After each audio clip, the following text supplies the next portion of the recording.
Dr. Kevin ND again discussing follicular unit hair transplantation. Well, this patient here, who we just discussed in the last episode, actually had something called trichotillomania. Well, what trichotillomania is someone who has pulled out their hair. This is not a very common thing, but it certainly does happen, and it's been known for a long time to exist in the population.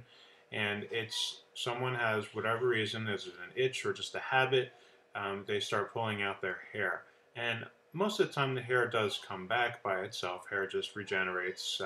Usually, the hair shafts are broken, and the hair bulbs will regenerate a new hair.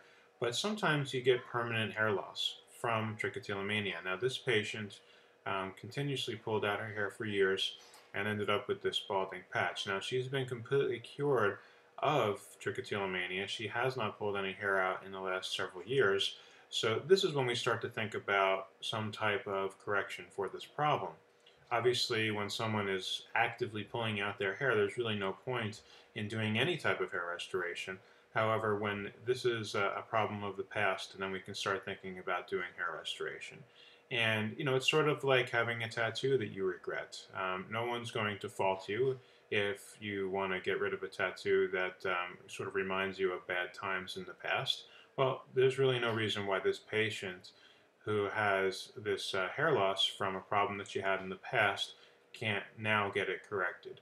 And again, just to show you the results on this patient, this was about 6 months after the first transplant.